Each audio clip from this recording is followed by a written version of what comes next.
Après son service à Abu Ghraib, le capitaine Caroline Wood obtient un poste à l'école de renseignement militaire de Fort Huachuca, en Arizona.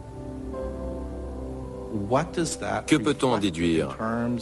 Quelles sont les intentions du haut commandement?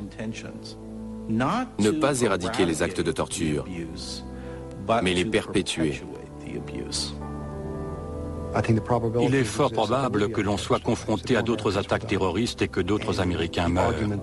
Mais prétendre qu'on est obligé de torturer les détenus pour ne pas mettre en danger la vie des Américains, c'est contraire à nos valeurs les plus nobles et à la sécurité de notre pays.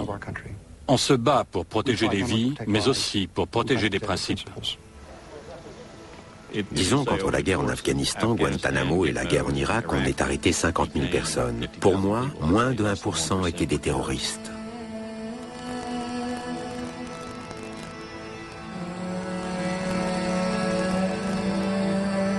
Y avait-il des insurgés? Oui. La plupart des détenus, notamment en Irak, allaient-ils devenir des insurgés après leur détention? Sûrement. On m'a kidnappé, enlevé, emprisonné à tort, torturé, menacé de subir des sévices plus violents, sans chef d'accusation, sans procès. Beaucoup de soldats m'ont dit après, de toute façon, même si tu n'étais pas un terroriste en arrivant, tu le seras sûrement en repartant, vu ce qu'on t'a fait subir.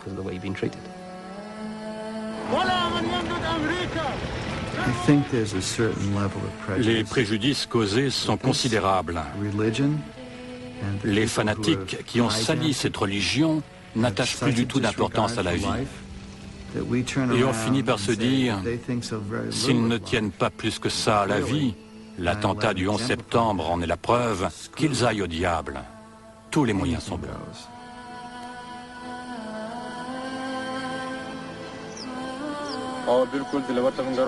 Tous les habitants du village se recueillent sur la tombe de Dilawar.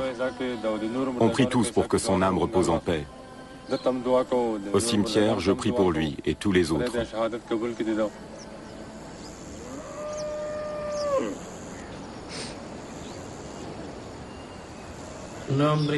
Ce que je voudrais dire aux Américains, que mon frère était innocent.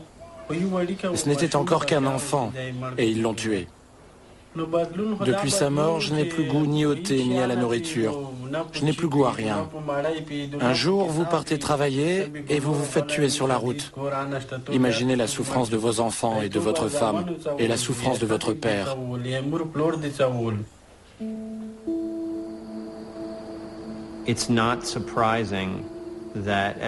En fin de compte, ce n'est pas surprenant que Dilawar, la victime, soit oubliée. Son nom était à peine mentionné dans les procès. On n'a jamais vu de photo de lui. Personne n'a jamais parlé de la femme et du fils qui ont perdu un mari et un père. Il a été complètement évincé de l'histoire.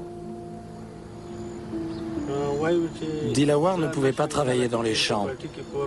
Il a donc décidé de devenir chauffeur de taxi pour ramener de la viande et des pommes de terre tous les soirs.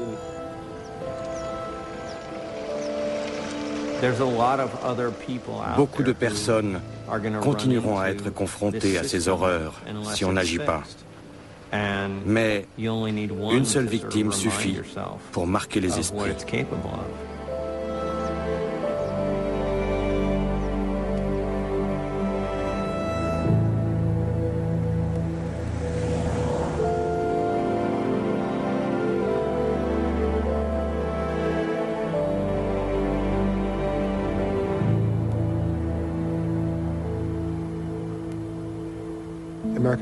Les valeurs américaines sont fondées sur la notion de dignité humaine et le caractère sacré de chaque individu. La légalisation de la cruauté comme politique officielle revient à dire que nos ancêtres se sont trompés sur ces droits inaliénables.